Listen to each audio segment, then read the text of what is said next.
Hello students, welcome to Physics Asylum. Today we are going to start the chapters of class 12th. Okay, class 12th का हम लोग शुरू करने जा रहे हैं और class 12th में सबसे पहले जो हम लोग चैप्टर एनकाउंटर करेंगे, पढ़ेंगे, वो चैप्टर है इलेक्ट्रोस्टैटिक्स. एक्चुअली ये एक पूरा सेक्शन है इलेक्ट्रोस्टैटिक्स का जो कि हम लोग रीड करेंगे. चलिए, इलेक्ट्रोस्टैटिक्स एक्चुअली होता क्या है. देखिए, electro means charge, derive from the word Electra, Greek word. Anyway, charge. Static means at rest, non movable. जो चीज़ मूव नहीं कर रही है उसे स्टैटिक बोलते हैं. तो electrostatic means when charges are at rest. So electrostatics में हम जितनी भी बात करेंगे उसमें चार्जेस रेस्ट पे होंगे.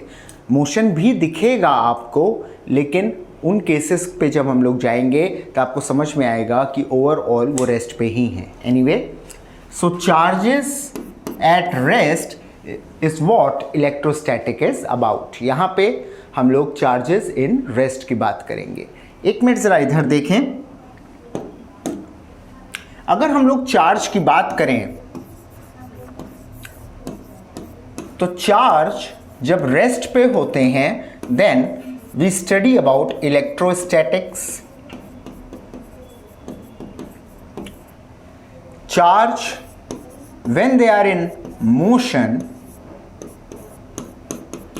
तो अब इस कैटेगरी में हम दो सेग्रीगेशन कर सकते हैं, इसको दो पार्ट में डिवाइड कर सकते हैं कि if charges are moving with constant velocity. अगर चार्जेस कांस्टेंट वेलोसिटी से चल रहे हैं तो वो करंट इलेक्ट्रिसिटी का पोर्शन हो जाएगा, जो कि इलेक्ट्रोस्टैटिक के बाद हमारा नेक्स्ट टॉपिक है, करंट इलेक्ट्रिसिटी. ओके. और अगर चार्जेस वेरिएबल मोशन से चल रहे हैं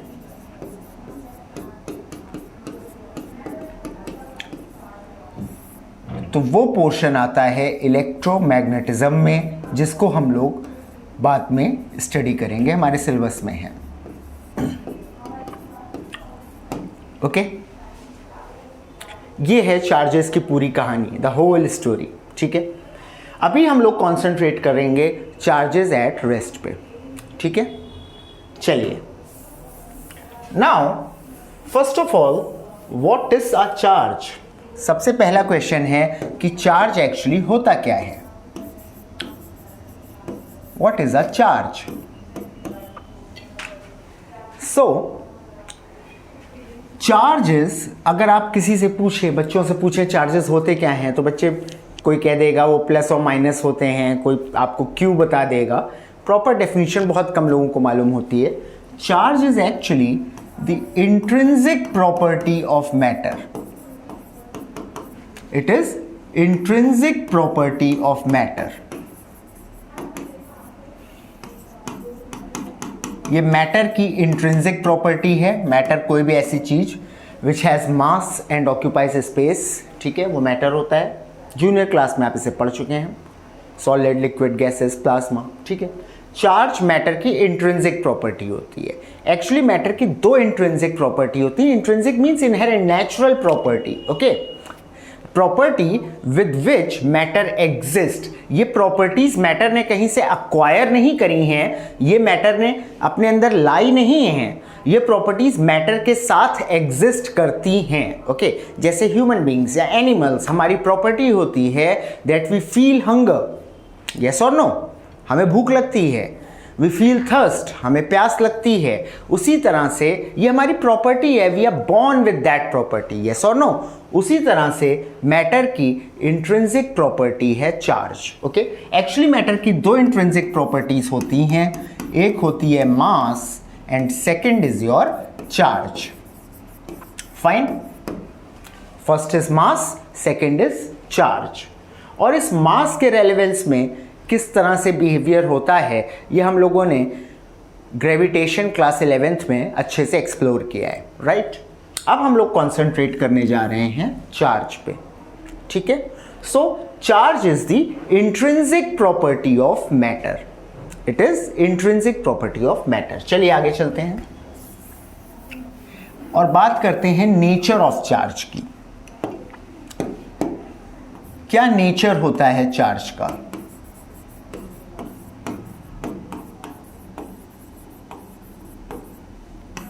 सो चार्ज का दो तरह का नेचर होता है। Charge can either be positive और it can be negative. Okay, charge can either be positive, आप इसको प्लस से डिनोट कर लीजिए, और it can be negative. Fine. What is the symbol of charge?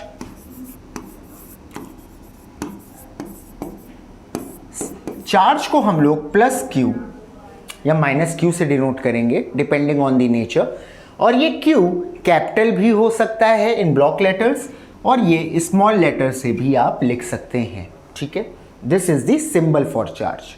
What is the unit for charge? SI unit क्या है charge की?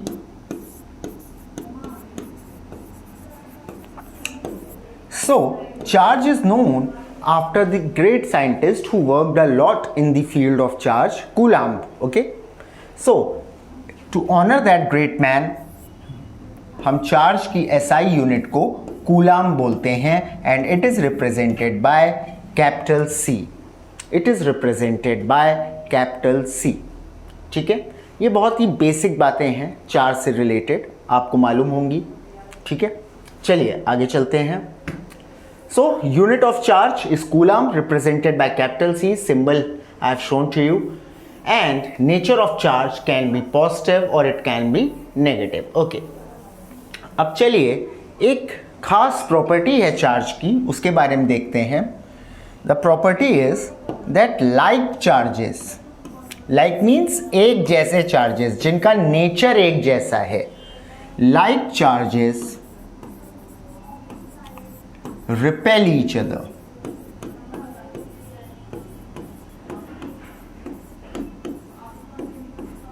Like charges एक दूसरे को रिपेल करेंगे।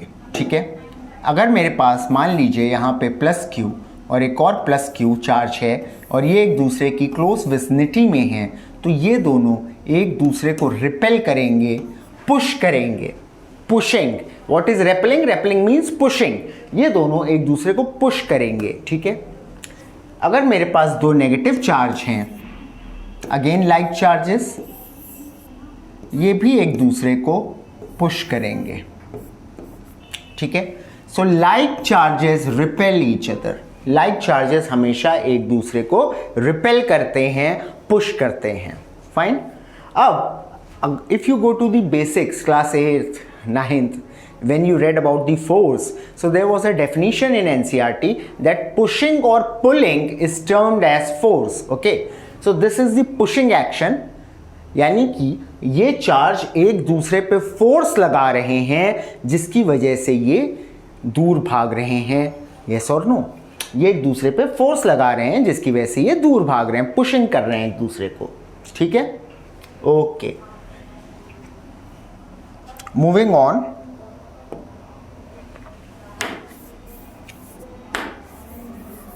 नेक्स्ट प्रॉपर्टी इज कि अनलाइक चार्जेस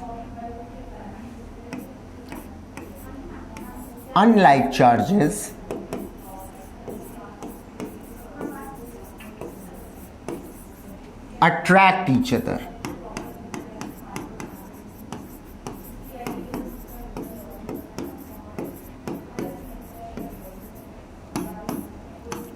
अगर चार्जेस ऑपोजिट नेचर के होंगे, दैट मीन्स एक पॉजिटिव होगा और एक नेगेटिव होगा, तो ये एक दूसरे पे अट्रैक्टिव फोर्सेस लगाएंगे, एक दूसरे को अट्रैक्ट करेंगे।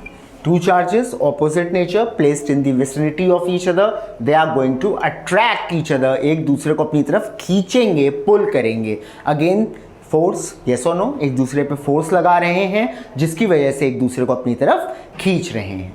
ठीक है, तो ये बेसिक प्रॉपर्टीज हैं चार्जेस की। अब बात करते हैं कि चार्ज पॉजिटिव और नेगेटिव हो सकते हैं, लेकिन हमने एक वर्ड सुना होगा, एक टर्म सुना होगा, neutral body. So what is the meaning of neutral body in term of charges obviously? So neutral क्या होता है? अगर कोई बॉडी न्यूट्रल है तो इसका मतलब क्या होता है? क्या इसका मतलब ये है कि उस पर कोई चार्ज ही नहीं है, नो चार्ज इज देयर, या फिर इसका कुछ और मतलब है? चलिए देखते हैं. सी न्यूट्रल मीन्स कि पॉजिटिव और नेगेटिव इक्वल अमाउंट में प्रेजेंट होंगे. Equal number of positive and negative charges present in the body. Okay, when equal number of positive and negative charges are present in the body, we say that body is neutral. एक example ले लेते हैं. मान लीजिए कोई body X है और इसके पास 7 प्लस चार्ज है, 7Q, और माइनस के भी 7 चार्जेस हैं. ठीक है, तो इस बॉडी पे अगर मैं नेट चार्ज की बात करूं, what will be the net charge और total charge on the body. So net charge इसका क्या हो जाएगा? Plus 7Q and minus 7Q. आप इनको ऐड कर देंगे, 0 आएगा. Now this is the condition for neutral body. Charges present होते हैं. ऐसा नहीं है कि न्यूट्रल बॉडी में चार्ज नहीं होते हैं, चार्जलेस है. No no no, it is not chargeless. Charges are present there, but charges are equal and opposite. They are present in equal amount and they are opposite in nature. Thereby these charges cancel out each other. Thereby these charges cancel out each other and you get total as 0. Net charge on body will be 0. ठीक है, इस condition को हम लोग बोलते हैं कि body neutral है. Okay, clear? ओके, चलिए आगे चलते हैं और बात करते हैं properties of charges.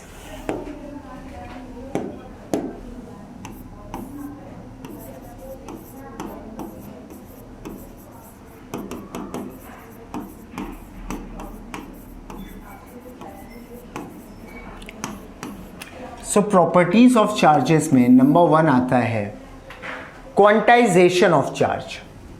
First property is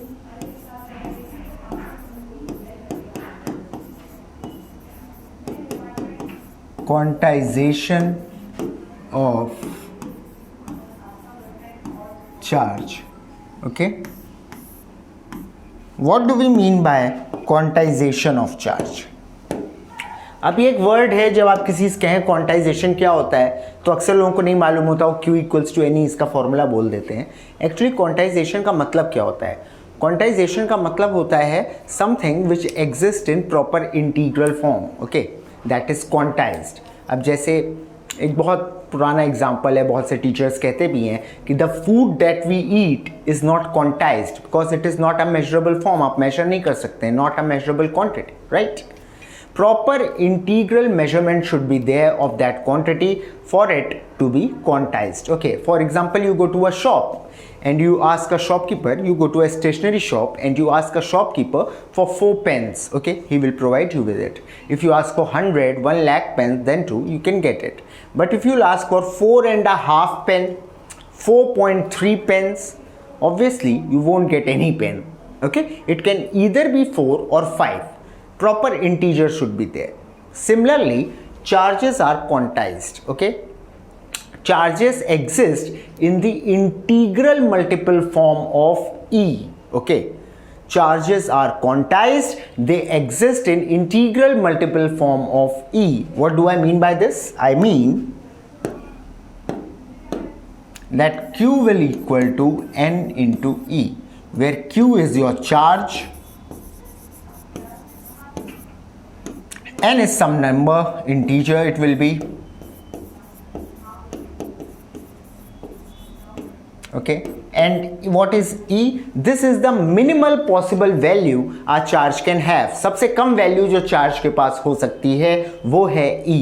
Okay, and it is 1.6 into 10 to the power minus 19 coulomb. और यही चार्ज इलेक्ट्रॉन और प्रोटॉन्स पे भी होता है, minimal charge. This is the minimum existent charge a body can have and this और a particle can have, and this is the charge which electrons and protons have. What is the value of charge? It is 1.6 into 10 to the power minus 19 coulomb. Now this is the property of quantization of charge, that charges exist in the integral multiple form of E. Okay, समझ के? चलिए अब जैसे एक question है basic सा कि can a body be given a charge of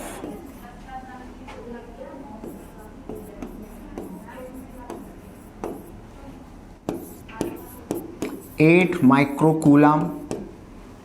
सो क्या बॉडी को हम 8 माइक्रोकूलम का चार्ज दे सकते हैं? तो देखिए क्या प्रोसीड्योर है इसको करने का.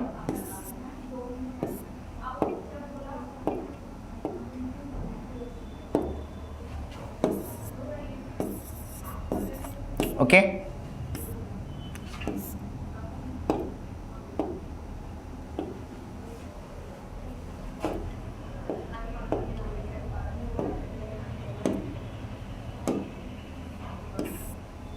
Okay so our formula is Q is equal to N into E.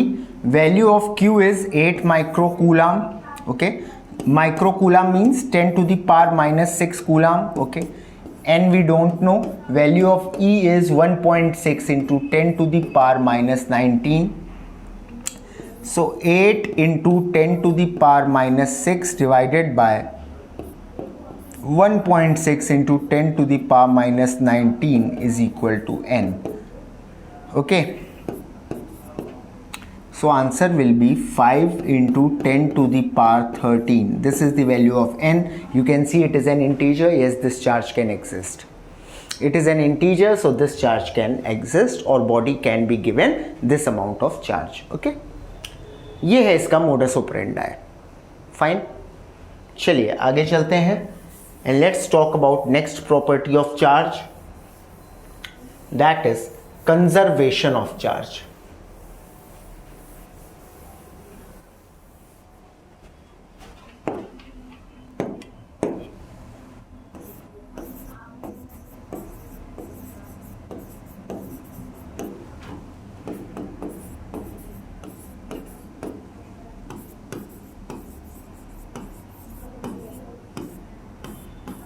What is conservation of charge? तो इसमें वही पुरानी डेफिनेशन आ जाती है. Charge can neither be created nor can it be destroyed, it can only be transformed from one state to another.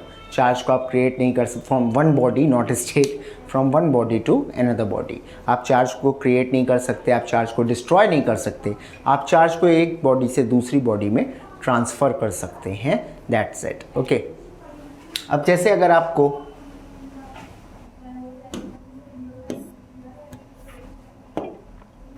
एक question करते हैं जिससे इस बात को समझ में आ जाए. मान लीजिए मेरे पास कोई एक बॉडी है, इसको मैं A बोल देता हूँ और इस पर कुछ चार्जेस हैं इस बॉडी पे. वो चार्ज हैं Q -3 माइक्रोकूलम, 7 माइक्रोकूलम.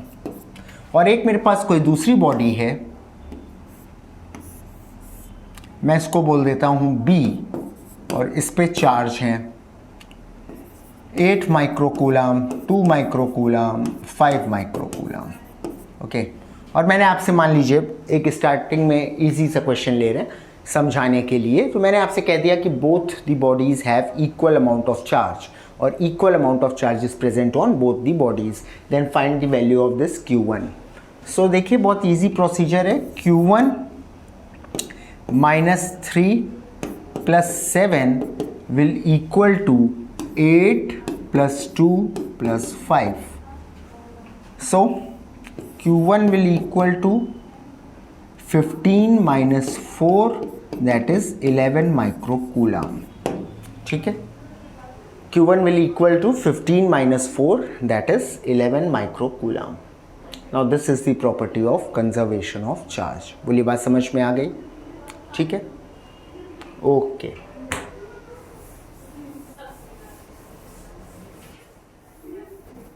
अब चलिए आगे बात करते हैं। नाउ लेट्स टॉक अबाउट, हम लोग मेथड्स ऑफ चार्जिंग भी डिस्कस करेंगे, लेकिन उससे पहले ज़रा बात कर लेते हैं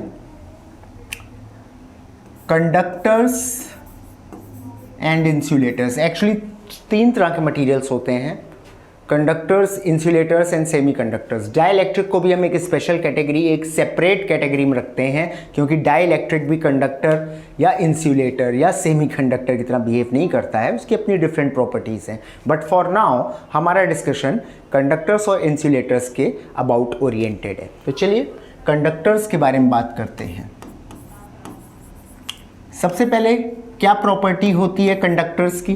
तो कंडक्टर्स की प्रॉपर्टी होती है दैट दे कैन कंडक्ट, यानी ये एनर्जी को अपने से पास होने देते हैं। अगर कोई कंडक्टर है, दिस इज अ कंडक्टर, तो ये अपने एक एंड से दूसरे एंड में एनर्जी को ट्रांसफर कर देगा। ठीक है, अगर इस मान लीजिए कोई मेटल की कॉपर की रॉड है, ओके, और इस रॉड को मैं इस एंड से पकड़ूं और इसका ऑपोजिट एंड मैं आग में डाल दूं, तो कुछ समय बाद जिस एंड से मैं पकड़े हुए हूं इसको, ये दूसरा एंड भी हीट अप हो जाएगा और पकड़ना नामुमकिन हो जाएगा, हीट ट्रांसफ़र हो जाएगी, करंट को पास करवा देता है, इलेक्ट्रिकल एनर्जी। तो जो एनर्जी को अपने से थ्रू पास करवा दे, कंडक्ट करवा दे, वो कंडक्टर होता है। ठीक है, इट कंडक्ट्स एनर्जी और allows energy to pass through it, conducts energy। अब बात ये आती है कि ये ऐसा क्यों करता है, इसमें ऐसी कौन सी प्रॉपर्टी है जिसकी वजह से this conducts energy. So answer is free electrons. Conductor में बहुत सारे फ्री इलेक्ट्रॉन्स होते हैं जिसकी वजह से कंडक्टर एनर्जी को कंडक्ट कर देता है। कंडक्टर में बहुत सारे फ्री इलेक्ट्रॉन्स होते हैं जिसकी वजह से कंडक्टर एनर्जी को कंडक्ट कर देता है। अब बात आती है फ्री इलेक्ट्रॉन्स क्या होते हैं और कैसे होते हैं कंडक्टर में फ्री इलेक्ट्रॉन्स। सो देखिए, इसको मैं इरेज कर देता हूं। देखिए, कंडक्टर्स मोस्टली मेटल्स होते हैं, right, exceptions are there, but mostly generally they are metals. Okay, so metals का शेप की अगर मैं बात करूं, शेप हटाइए, चलिए साइज की बात करते हैं। अगर मैं मेटल्स के साइज की बात करूं तो मोस्टली उनकी size is big. Okay, mostly size of metals is big. अब मैं पुराना सा एक डायग्राम बना रहा हूं जस्ट टू टेल यू और just to show you what the fact is. यहाँ पे एक न्यूक्लियस होता है, न्यूक्लियस के बाद आपका फर्स्ट शेल होता है, फिर एक और शेल, फिर एक और शेल। मान लीजिए 3 शेल्स हैं। यहाँ पे इलेक्ट्रॉन्स प्रेजेंट होंगे, सेकेंड शेल में भी इलेक्ट्रॉन्स होंगे, ओके, फोर्थ शेल में एक इलेक्ट्रॉन है फॉर एग्जांपल। अब देखिए, न्यूक्लियस हमारा पॉजिटिवली चार्ज होता है because it has got neutrons and protons, तो नेट पॉजिटिव चार्ज। इलेक्ट्रॉन्स पे मेरे नेगेटिव चार्ज होता है। So positive and negative opposite charges, they are going to attract each other, ये एक दूसरे को अट्रैक्ट करेंगे। ठीक है, आप आगे भी मूव करिए, यहां पे भी अट्रैक्टिव फोर्सेस लगेंगी, यहां पे भी अट्रैक्टिव फोर्सेस लग रही हैं। लेकिन एक्चुअली होता क्या है, जब हम लोग कूलम्स लॉ कर लेंगे तब आप फोर्स का फॉर्मूला देखेंगे कि जो इलेक्ट्रोस्टैटिक फोर्स है, यहाँ पे इलेक्ट्रोस्टैटिक फोर्स लग रही है, अट्रैक्टिव फोर्स लग रही है, ये फोर्स इन्वर्सली प्रोपोर्शनल है स्क्वायर ऑफ डिस्टेंस के। यानी कि जैसे जैसे डिस्टेंस बढ़ेगा दो चार्जेस के बीच में, वैसे वैसे फोर्स का मैग्नीट्यूड कम होता जाएगा, और वो भी स्क्वायर टाइम्स। यस और नो, वो इन्वर्सली प्रोपोर्शनल है स्क्वायर ऑफ डिस्टेंस के।